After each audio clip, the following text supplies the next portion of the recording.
Hazard pay is back on, baby. Hazard pay is in Joe Biden's $1.9 trillion stimulus package. The bill is coming to a finality, and in it will have 3 provisions of hazard pay. 1 for public sector, 1 for private sector, and 1 for a tax credit for essential workers. We yet to see the details. But in 2020, Nancy Pelosi's hazard pay bill would provide up to $10,000 an individual who worked during the pandemic, calculated from January to the end of the pandemic, $13 an hour up to $10,000. Incredible great news. So who are essential workers? What is the calculations for hazard pay under Joe Biden's bill? Will they get to $10,000? And what are the deal items at issue? We're yet to see the bill, but it's important to understand how hazard pay works. And with that, enjoy this Overnight's LALATE video explaining the concept of hazard pay, eligibility, and calculation on Overnight's LALATE.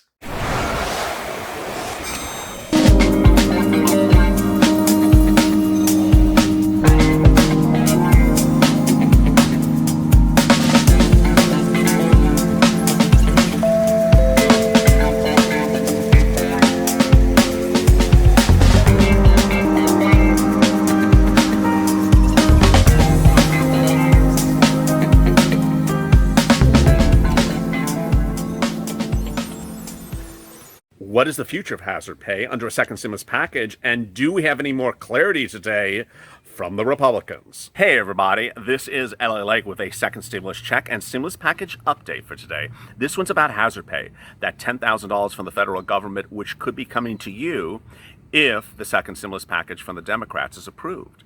Today we have really breaking news about the future of hazard pay. It doesn't come from the Republicans, but comes from leading economists. And the situation is really quite fluid, so let's get right to the news. As you know, the future of hazard pay really lays in a second stimulus package. A lot of people are unhappy that a first stimulus package didn't provide for hazard pay. But the great news is what we've been detailing in recent days on this channel is that a lot of states have now been providing hazard pay. Hazard pay at the state or local level provided by cities or states or counties is quite different than the federal hazard pay. The good news is they don't conflict. I've had a lot of viewers say, can I get one and then get the other? Yes. Ultimately, you need to inquire whether or not your state, county, or city has hazard pay and apply for it. Every state is quite different. Next, a lot of viewers in the comments yesterday said, my employer said this and my employer said that. Ultimately, what you need to understand with the federal version of hazard pay, which I'll be getting to shortly, it's not so much what your employer says, but their mindset is critical. Hazard pay is very well defined and clear under the second stimulus package. And so the employer may simply not want to give it to you, but it's not for them to determine whether or not you're essential.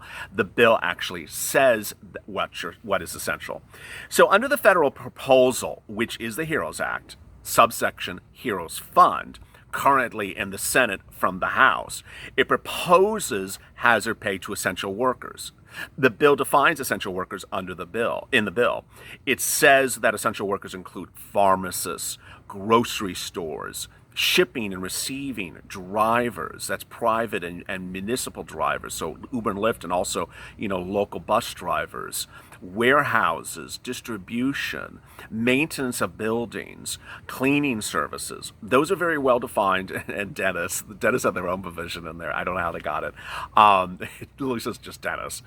So it literally has well-defined sections. It has sections that are clearly not well-defined, and I've gone over those, and boy, I call those the gray area.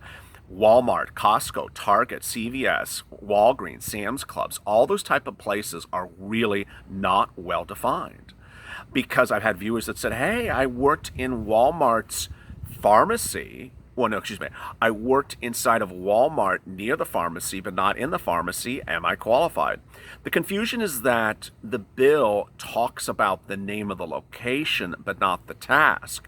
So Walmart is not a pharmacist. It's not a pharmacy, but it sometimes has a pharmacy in it, and so does Costco.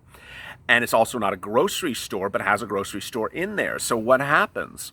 ultimately, the spirit of the bill, in a separate memo, which we detailed exclusively on this channel, says that the spirit is to give more people hazard pay and not defeat people on hazard pay.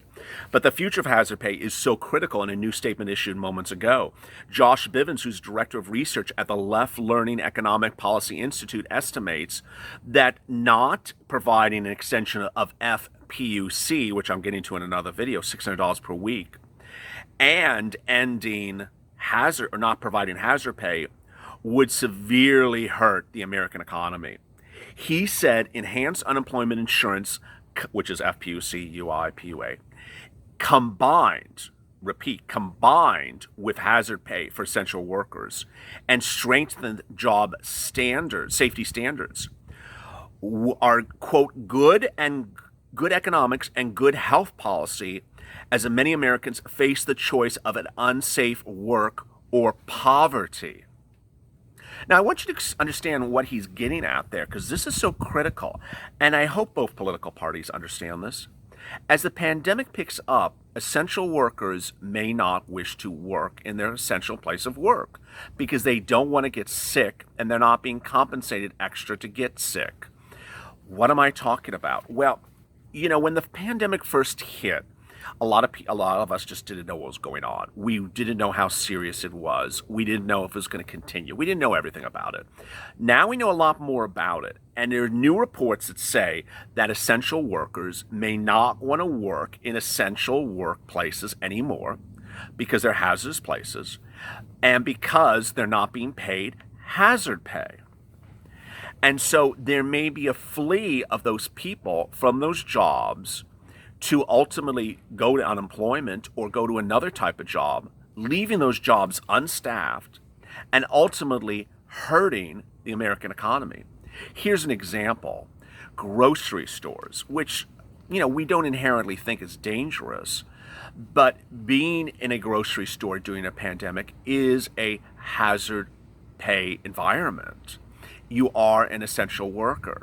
So if you're at that cash register ringing things up and behind a plexiglass, you qualify as a hazard pay worker under the hazard pay bill. You also qualify for hazard pay in some states, and in some cases are part of a hazard pay payment system that has been negotiated by unions. Here's an example. Kroger, who's here in Los Angeles, owns, across the country as well, owns Ralph's and things like that. They have paid hazard pay, but now that the pandemic's picking up, the unions, because Kroger is unionized as a unionized supermarket, are asking to ensure that hazard pay is paid going forward for their employees. Well, guess what happens if the employer says, I don't want to pay you hazard pay? I'm not saying that Kroger's saying that. But let's say that an employer says, I'm not going to pay hazard pay. New reports say that a lot of those workers just may not return. They may say, hey, I am not going to die because you don't want to compensate me for hazard pay. And so ultimately, you may have these essential jobs at places we need to go to, like supermarkets, may not have employees, and they may end up shutting down. That is why hazard pay, economically, is so critically to be passed, because if you don't pay hazard pay, the places may ultimately implode and shut down because no one wants to work in a hazard environment and not be compensated for it. Employees are not stupid. Yesterday's video that we detailed shows the severity of the situation, but also the good news about it. Employees like you are getting savvy. And so a lot of them are saying, hey, you don't want to pay me hazard pay? Right now from a state or local level, I'm going to another job in which I am not at risk. And so a lot of them are doing call center jobs at home, making more money and not working in a hazardous environment. But that ultimately causes corrosion and implosion of the U.S. economy because we need certain places to remain open. And if we don't have employees working them, they will go belly up. So that's what Josh Bivens is referring to. Mark Mazur, who's director of the Urban Brookings Tax Policy Center, said in a statement minutes ago obtained by LALATE that letting enhanced insurance, which is FPUC, that's $600 per week, expire outright, meaning expire this week and not get reinstituted in August, quote, almost certainly would deepen and prolong the recession, perhaps greatly. Whether or not extending the jobless benefits, sending direct checks, offering rent and mortgage relief, or some combination of the three poses the risk that consumer spending drops precipitously, and there are large numbers of foreclosures and mortgage defaults, and many Americans go hungry. So, I mean, hazard pay is not... here is my rant. Hazard pay is not this sort of get-rich scheme that Democrats are devising for essential workers. No. It is something so critical for an economic standpoint that if you don't compensate people who are putting their lives at risk, they may not work. Those industries may collapse, and we may not have those industries which we need to have in a pandemic. I mean, imagine not having grocery stores staffed because you're not paying hazard pay. Imagine not having home improvement stores staffed because you're not paying hazard pay. What will happen is you will literally have an economic implosion, and people will struggle, you and I, because we try to go to those essential places and they won't be operating because no one paid them hazard pay. So how do you calculate hazard pay? When it will come to you? What is the numbers? And let me get right to it. So hazard pay is $10,000 if up to $10,000 if you made $100,000 or less last year. It is $5,000 if you made over $100,000 last year. How is it calculated? How do you get the money? Where does it go? Okay, so hazard pay is paid $13 an hour based upon the number of hours you work from January up to the present. So you take your hourly, overtime, and normal hourly, take all that money, times it by $13 an hour, you get a number. If that number is over $10,000 and you qualify, bam, you get a lump sum. Pretty easy, right? If you don't make $10,000, if you're under the threshold, don't worry. You would get that amount as a lump sum. And then going forward, you would get $13 an hour if you continue to work as essential worker. Common questions I get are, I have multiple jobs as essential worker. They all apply. Furloughed, fired, laid off, you still get it. The person who worked essential was died, still get it. The survivor gets it. So very, very simple. The $5,000 is basically if you made a lot of money last year, we're going to pay you less. The part of the bill, which I absolutely hate, and you know what I'm about to say, is how you apply. You don't. The employer applies for you and doesn't have to apply, and it's voluntary. And if they don't, there's no recourse. I don't like it. I think it's insane. I think it's crazy. I don't know if it's going to survive that way. I think it's going to have to get modified, the bill. Mitt Romney, who has an economic mind, has an economic background, has a financial background, understands that doesn't work. He understands it doesn't work for two regards. One, employees need the money, and you can't have it discretionary upon the employer to get the money for the employees. Second, you can't have the employer do it for free. I mean, it is so simple to realize that this is a lot of bookkeeping, and employers are not going to do stuff that costs them a lot of money in bookkeeping unless you compensate them for it. So Mitt Romney allocates a little bit of money, just enough to pay the employers to do it, to do the application for you, and requires them to do it for you, and requires them to get the money for you. Thank you, Mitt. I mean, it makes great sense. So ultimately what's going to happen in late July, if all the forces are correct in Congress, is that Mitt Romney's plan and the Democrats' plan will be combined together. They'll analyze them together. They'll debate them together. They'll cut and paste them together. But then... then there's Mitch-Ansay, the Republican proposal for a second stimulus package. As you know, Mitch McConnell and Steven Mnuchin, the Treasury Secretary to Donald Trump, has been working on their second stimulus package. It will be the Republicans' answer to the second stimulus package. It has been drafted. It apparently was supposed to be released today. It has not. Perhaps it's tomorrow. And then will be introduced to Congress later this week.